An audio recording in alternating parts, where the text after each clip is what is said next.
이제 제가 검사로서 왜 이렇게까지 대통령께서 하실까라는 부분을 한번 말씀드려보겠습니다. 지금 대통령께서 추측컨대 무서운 것은 입니다. 그래서 사실은 이 공소 취소 특검이라고 하지만 공소 취소가 마지막이 아닙니다. 결국에 마지막은 대통령이 대장동 사건인가 서울중앙지법에 네네. 출석하면서 그런 네. 얘기 했잖아요. 뭐 이화영 진술 100% 맞을 걸로 뭐 확신한다라고 얘기를 했고 예. 그 이후에도 엄청 이 연어술 파티 사건을 펌핑을 했어요. 네네. 그럼 거친 표현도 썼습니다. 뭐 동네 건달도 하지 않는 짓이다. 국기문란 사건이다. 이렇게 얘기했거든요. 그리고 이제 이 법무부하고 이제 고법도 그렇고 어찌 보면 박상용 검사 입장에서는 엄청나게 명예를 훼손당한 거잖아요. 맞습니다. 이거 법적으로 대응 안 할 겁니까? 저는 법적으로 당연히 대응할 마음이 예. 있고요. 예. 저는 그 전에 지금 정성호 장관 늘 뭐라고 말씀하십니까? 검찰이 과거 했던 것들 반성해야 된다고 하고 그 다음에 검찰이 예전에 뭐 판결 내렸던 것도 다 재심해가지고 다 바로잡아야 된다. 반성해야 된다. 그렇게 말씀하시잖아요. 예. 그리고 지금 정성호 장관이 만든 게 인권 침해 점검 TF, 검찰 인권 존중 미래위원회 온갖 인권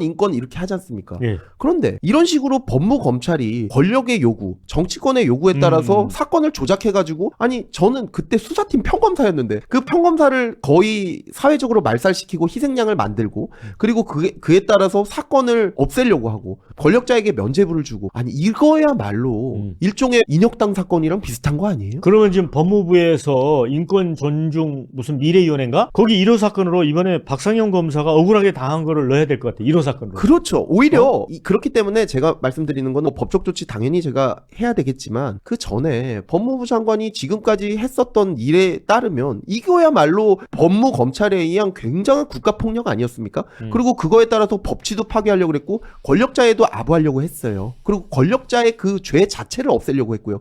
오히려 인혁당 사건 같은 거는 그때 권력자랑 큰 그 관련이 없었어요. 이거는 권력자의 그 자체 아닙니까? 네. 그러면 이거에 대해서는 저는 정성호 장관은 사과를 해야 된다고 생각합니다. 그리고 저에 대해서 지금 부당하게 내려진 직무정지 같은 그쵸. 거 그거 빨리 해제하셔야 된다고 생각합니다. 그러니까 직무정지도 무슨 무기한 직무정지야. 그러게 말입니다. 아니 그런 게 어디 있습니까? 무기한이라는 단서가 붙은 직무정지는 처음 봐요. 별도 발령시까지입니다. 이렇게 돼 별도 있어요. 발령시까지. 그러니까 그냥 무기한이죠.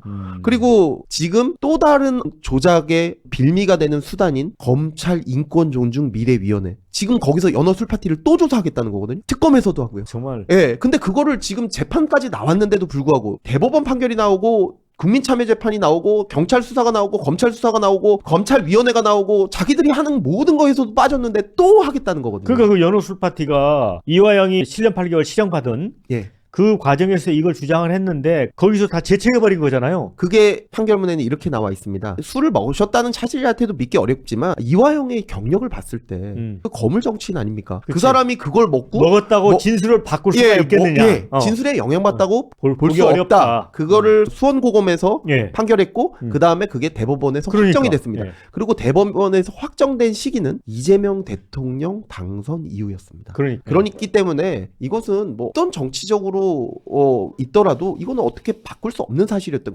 겁니다. 그럼에도 불구하고 지금 얼마나 많은 국정조사했죠. 뭐 탄핵도 발의됐죠. 그 다음에 국정조사도 했죠. 그 다음에 뭐 특검 안도 발의됐죠. 그 다음에 특검 수사도 지금 하고 있죠. 뭐 징계도 되고 있죠. 예. 그 다음에 서울고검에서 9개월 동안 수사도 했죠. 예. 그런데 이제 미래위원회에서 또 한다고요? 또 거기다가 검사들을 다 들여놓고 예전에는 조사단의 외부위원들도 넣고 그 다음에 그것은 예. 일단 대검에서 하도록 했어요. 근데 지금 대검에서 하면은 자기들 입맛에 맞는 내용이 안 나오니까 아예 법무부 검찰과장을 거기 조사단장으로 앉혀요. 전 이런 조사단 처음 봤습니다. 근데 이제는 아까 말씀드렸듯이 정성호 장관 사과하셔야 되고요. 그 다음에 저에 대한 부당한 직무 정지 이제 해제하셔야 되고요. 그 다음에 또 다른 조작을 하려는 시도인 검찰 인권 존중 미래위원회라는 이런 괴상하고도 전혀 지금까지 전례 없던 위원회 빨리 중단하셔야 된다고 그것도 생각합니다. 해체하죠. 예, 저는 이거 안 되면 정말 법적 조치 취할 거고 그와 관련된 직원이나 검사들에게도 모두 법적 조치를 취할 수밖에 없다고 생각합니다. 저는 근데 이게 정말 민주당이 어리석은 짓을 했다고 봐요. 연어술 파티를 가지고 이른바 이제 조작기소 특검에 밑자락을 깔은 거잖아요. 네. 이제 결과적으로. 네, 그럼 이제 빨리 발을 빼야 될 거 아니에요? 네. 그러니까 우리 옛날에 이솝 우화 보면 그런 거 있어요. 나귀가 등짐으로 이제 소금을 지고 가다가 발이 미끄러져서 물에 빠져요. 네. 그래서 가벼워졌어, 짐이. 소금이 다 녹아버렸으니까. 그 다음날 이제 솜을 지고 가는데 솜은 너무 가볍잖아. 네. 근데 그 가벼운 것도 더 좀 가벼워지고 싶은 거야. 그래서 물에 빠졌어, 일부러. 근데 이번에 솜이 물을 무거워지죠. 먹어가지고 무거워졌어요. 저는 이번에 그 연호술 파티 가지고 이제 민주당 뭐 이재명 대통령 포함하여 이 있지도 않은 걸 이제 약간 기획성으로 허상을 만들어 가지고 작업을 친 거잖아요. 네. 그러면 빨리 발을 빼야 되는데 아니 민주당 이주희 원내대변인은 이런 얘기를 해요. 배심원 7명 중에 3명이 유죄를 확신하지 못했다는 건 합리적 의심 없는 증명에 이르지 못했다는 뜻이다. 그러면 이걸 어떻게 해석할 수 있냐면 우리가 월드컵에서 미국하고 경기를 했는데 4대3으로 졌어. 예. 그러면 이것도 승부를 인정할 수가 없는 거야. 그렇죠. 합리적인 의심을 완전히 배척하기 어려워. 예. 한 뭐 10대 0으로 지면 몰라도. 이해가 갑니까 이거? 그거 정말 국민들을 또 속이는 일입니다. 없습니다, 그런데 지금 상황은. 이 부분을 이제 인정을 하지 않고 이른바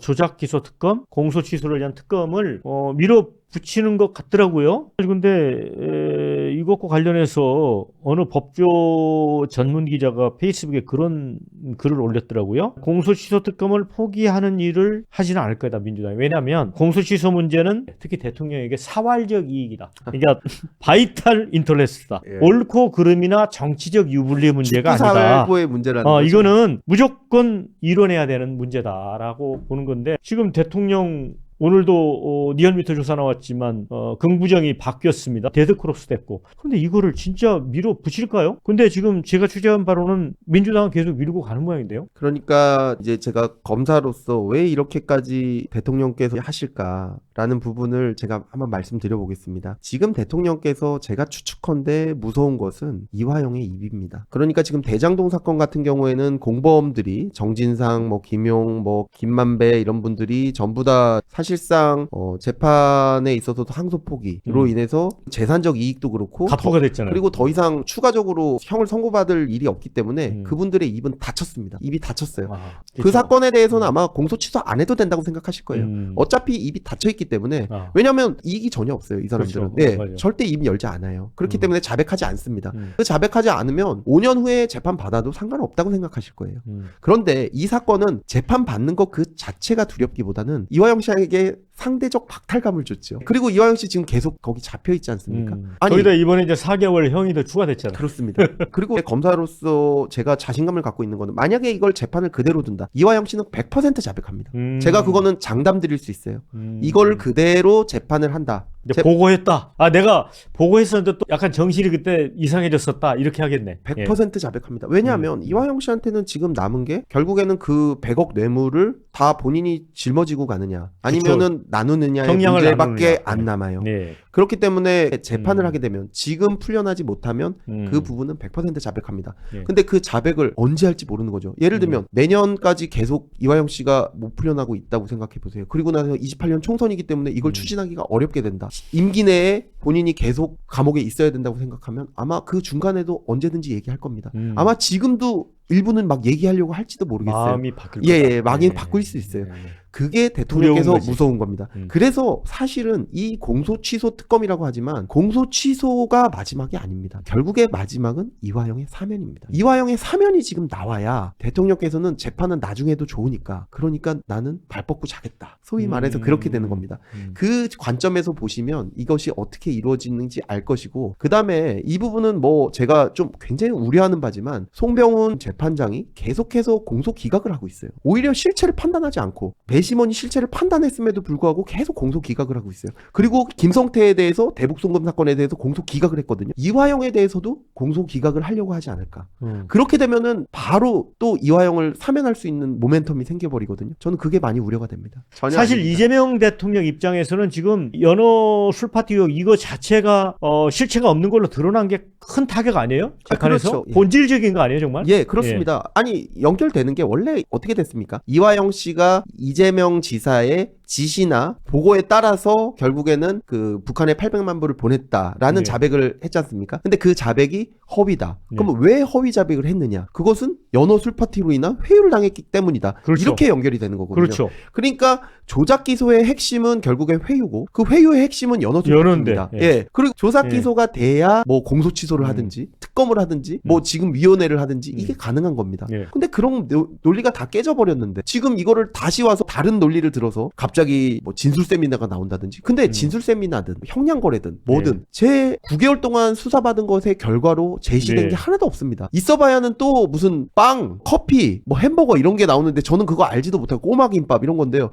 그러면 그걸로 인해서 또 이화영 씨가 자백했다고 얘기하실 겁니까? 전혀 아니거든요. 그리고 지금 무죄가 나거나 공소기각이 난 사건, 그거 국민들이 모른다고 지금 또 속이는 건데요. 그 사건은 대북송금 사건과는 관련이 없습니다. 직접적인 관련이 전혀 전혀 없는 관련이 없죠. 다른 사건이 무죄 나고 공소기각이 났다고 해서 이 사건을 뭐 공소 취소를 한다? 어떻게 그런 일이 있습니까? 무죄 나고 공소기각 났으면 이것도 재판 받으면 될 거 아닙니까? 같은 논리로 재판 받아야 됩니다. 제가 정치공학적으로 왜 그러신지는 모르겠지만 법률적으로 볼 때는 결국에는 그 이화영 씨의 사면 그쪽에 대통령은 초점이 맞춰져 있고 그렇기 때문에 초조하시고 절박하신 거 아닌가 그렇게 생각합니다. 뭐 이번에 유럽 순방 갔을 때 이코노미스트인가 인터뷰에서 그런 얘기 했잖아요. 전직 대통령 뭐 탄핵이나 형사처벌 이런 거 관련된 이제 질문 받고 본인도 희생양이 갈 가능성이 매우 높다라고 얘기를 한 게 본인의 미래에 대한 어떤 엄청난 스트레스가 있는 게 아닌가라는 생각도 들었어요. 아까 말씀드린 조급하시고 좀 절박하다는 느낌은 제가 지울 수 없습니다.